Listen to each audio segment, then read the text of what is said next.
Tropical dung beetle. I know what a dung beetle does, so I'm not interested in eating it. They sound disgusting. To get up close to this extraordinary snack, head out of Thailand's capital city, Bangkok, to the Khon Kaen region, 200 miles north, home of the tasty Mangkuji beetle. For the last 180 million years, these beetles have inhabited Thailand's paddy fields. In fact, to be precise, they've nested here and eaten here in the droppings of the water buffalo, before ending up on the dinner plate themselves. For this insect-turned-local delicacy, only the freshest dung will do. There are over 200 species of dung beetle to choose from in Thailand. To get the lowdown on the best edible varieties, we asked the experts. The one that's perfect is not too big, not too small. It has to be middle-sized and not with a lot of horns, okay, because they're difficult to chew. After the local farmers have collected the beetles, the first stop is a vigorous soak. Once they're clean on the outside, they're put in the water to swim. And so scared are the beetles of drowning that they soon make themselves lighter by releasing everything inside them, ensuring their last smelly meal is soon all over the bottom of the pan. Jong Jai has become a bit of an expert in preparing the beetles.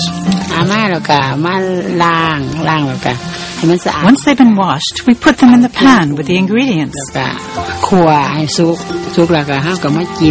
Jong Jai adds lemongrass, onions, oil, herbs, and salt before pan-frying the beetles on the stove. The best beetles are from the fresh buffalo or cattle dung, and the biggest ones are best. These dung beetle connoisseurs know the secret is to pull off the legs and wings first to avoid having to reach for the toothpick later. Then they pull off the head and pop them straight in the mouth. The beetles have a nutty taste and a slightly meaty texture, which helps to explain their popularity.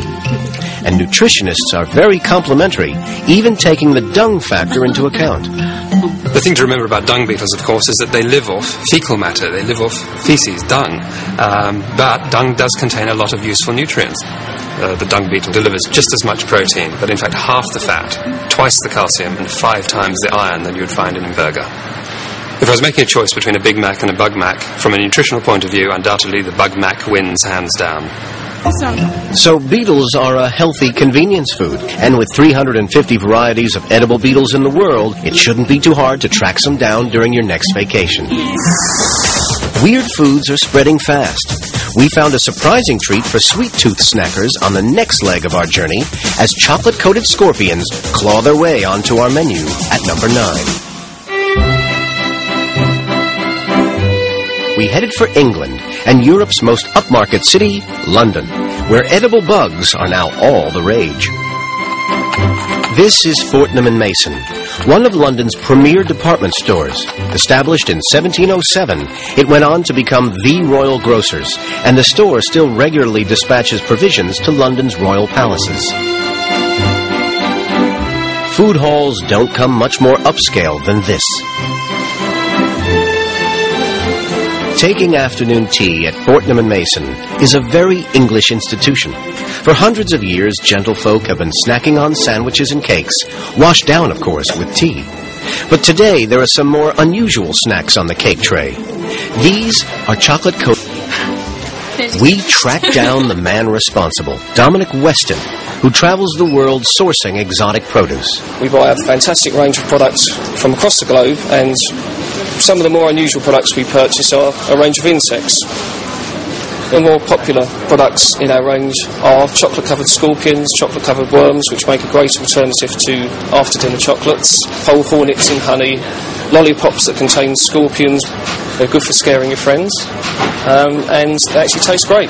The suppliers have branded the products as edible, but not everyone's buying that line. And cover them in chocolate, but it still looks like scorpions. So.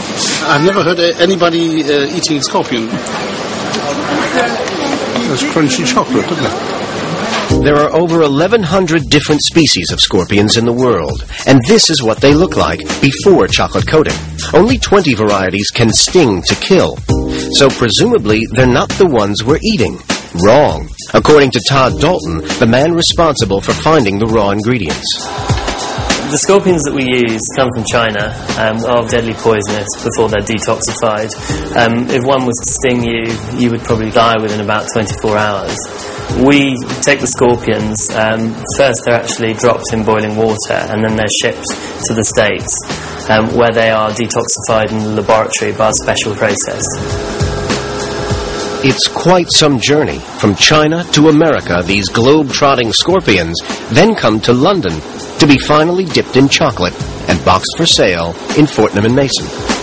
We've sold hundreds of thousands of scorpions now, and in fact chocolate-covered insects in general. So I certainly think eventually, once people get their heads around it, it could perhaps become their new sort of, fancy after-dinner aperitif to serve with your coffee. As well as being dangerously fashionable, it seems they might also make you healthier. Eating chocolate-coated scorpions is quite a good way of eating. Chocolate-coated scorpions is quite a good way of eating chocolate. Chocolate is high in sugar and it can raise your blood sugar levels. However, scorpions are high in protein, so if you match the sugar with the protein, it's actually a much safer way to eat your chocolate. So, it's a healthy alternative to chocolate, but it won't necessarily catch on everywhere. I wouldn't touch anything that crawls along the floor inside chocolate at all. No, I wouldn't. Definitely not. They're insects. It's scary. There's no point in eating things that are poisonous unless you're really addicted, and I'm not. The jury's still out on whether chocolate-coated scorpions will be the latest sweet-toothed addiction. We're counting down the world's best weird foods. Next, we'll be trying out a more savory snack. At number 8, it's rattlesnake steak. Snakes. They got Adam and Eve into a whole lot of trouble, and they've played the villain ever since. Some are lethal, and this is a particularly dangerous variety.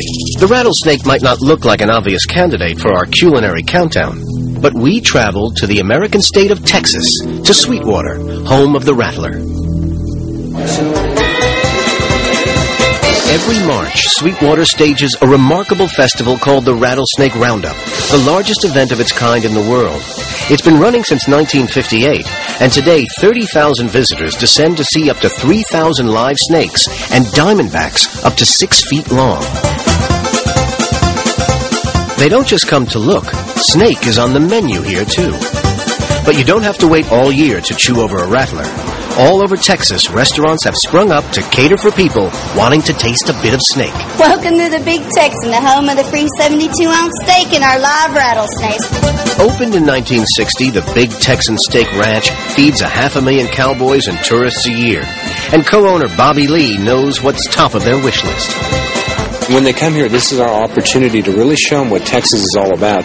What's more known in Texas beside tornadoes is the rattlesnake. I mean, it's a fascination of the whole